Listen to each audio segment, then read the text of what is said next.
1968. It was a pivotal year in American history. The nightly news brought the horrific war raging in Vietnam into American homes. There were civil rights marches and protests, and the assassinations of both Martin Luther King Jr. and Robert F. Kennedy. It was a world described as being in furious and agonizing turmoil. In 1968, there were turbulent moments. The assassinations, of course, of the Kennedy, and the death of Martin Luther King Jr. I remember the manner in which people were upset with that demise, but were also re-energized to do something good for themselves and for this country. It was against this backdrop of chaos and hate that a group of 35 Christians had the faith to plant seeds of love and hope. It was on this small barrier island just beginning modern development. As they gathered on June 30th at the William Hilton Inn's Planters Hall on South Forest Beach Drive for the first service of what was soon to be St. Andrew by the Sea. In 1968, there was this sort of bright lights that came on Hilton Head and the founding of this church. In the midst of all the calamities and the disquietude of the land, this church came about the result of a lot of ingenuity and a lot of hope as well. In 1968 was when the United Methodist Church became the United Methodist Church. There had been two parts of it. There had been the Methodist Church, and then there had been the Evangelical United Brethren Church, and each one of those had several parts, but they came together in 1968 to form the United Methodist Church. And this church was the first church in South Carolina to actually be a United Methodist Church without having to change its name. The first service at the William Hilton Inn, Tom Scott was the manager of the William Hilton Inn. He joined the church. He was baptized, confirmed, and elected chairman of the board, all in the same day. We didn't have anybody that had been a leader in the church, but we had a lot of folks who became leaders. We had had offers of property from both the Hilton Head Company and the Sea Pines Company. So the first week I was here, I called the Sea Pines Company. Charles Frazier answered the phone. Charles didn't have a secretary. He said, "Come on down." We talked, and they made an offer of 2 or 3 sites for the property. And we determined that the one at this site, although it was smaller than some, would be the best one since it was on the main road. And I think it turned out to be a good one. In 1971, ground was broken for a chapel designed by Doug Corcoran. It was a small but flexible space for worship and other events. Well, we arrived in March of 1973.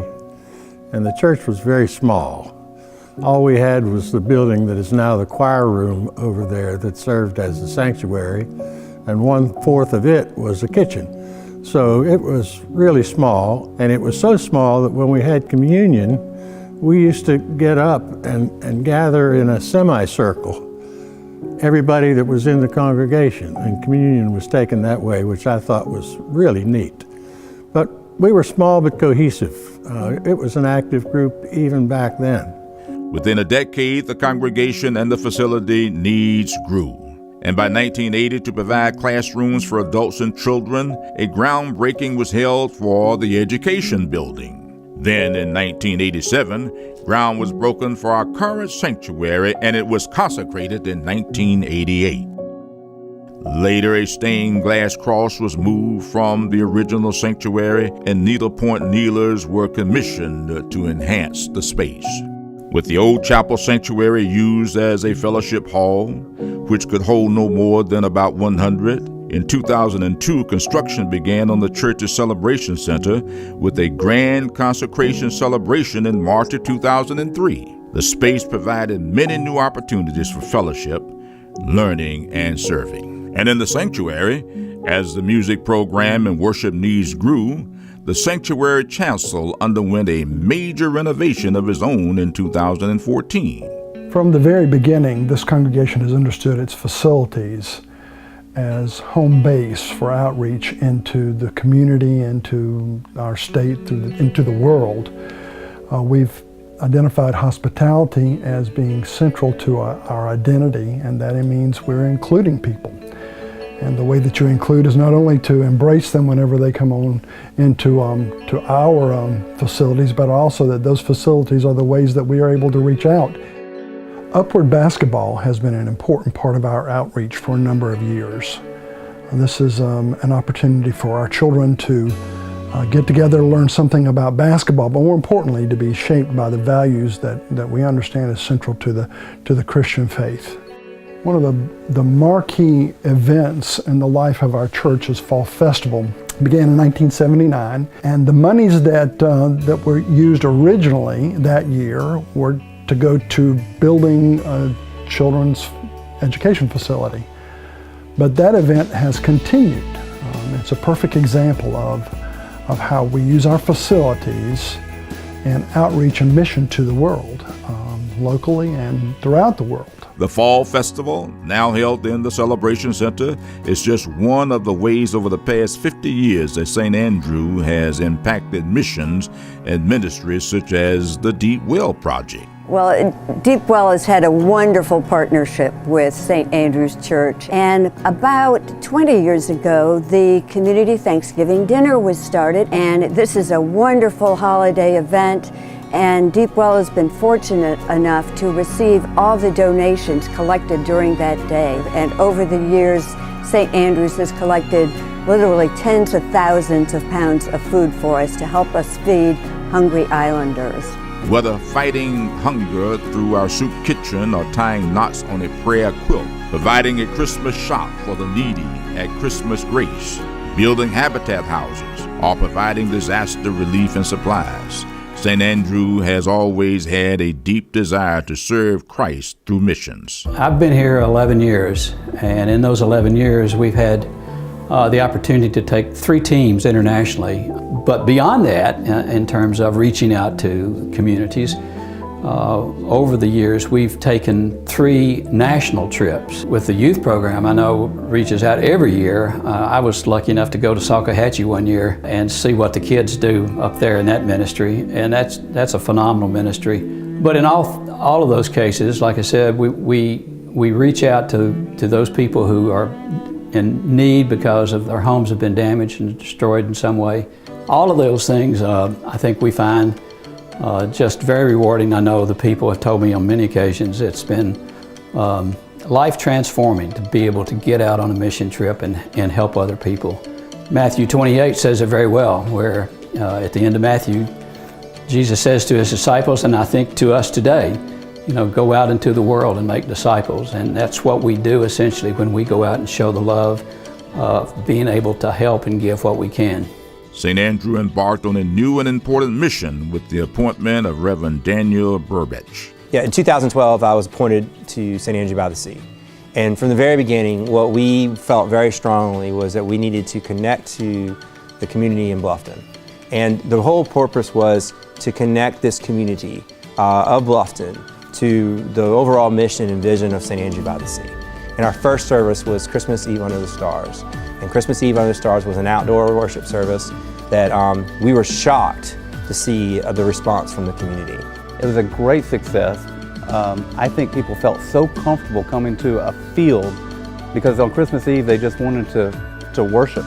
And it's grown that every year afterwards, the number of people from the community that look forward to Christmas Eve Under the Stars, hosted by our church, has been very rewarding, but also a fantastic way of letting people know that if you don't have a church the rest of the year, you've got a church with us right here out in this field. So even as we grow, I think we'll continue to have Christmas Eve out under the stars. I think the core reason why St. Andrew by the Sea really started the mission of the Bluffton campus or the Bluffton ministry was because they really felt like we had a great opportunity in an area that, even though there's a lot of churches around, there's still tons of people that really haven't had an opportunity to be a part of a church. It was a combination of a lot of ideas that kind of led to, let's start another campus and use some of these things that we'd like to do and like to grow with into that new campus. And that way, we don't have to change our roots,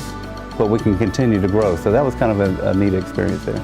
St. Andrew now moves into the next 50 years standing on a history of faith and service while raising the next generation of Christian believers. I'm excited to see the group that we have, the youth group that we have now. I can so see us in the future being the leaders of this church and really taking that role and growing together and being the leaders of this church.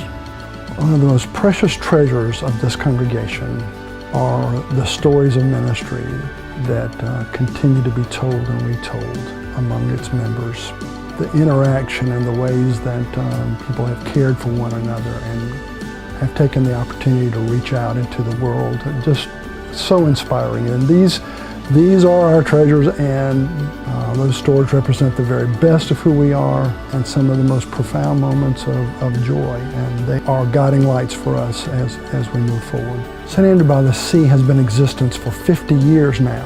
One of the things that we recognize that our best years are not behind us, but instead our best years are before us. And so the ministries that we've described and that we celebrate this day are simply the beginning of new and innovative ways that we are going to be active in our community on this island, in the Low Country, and throughout the world.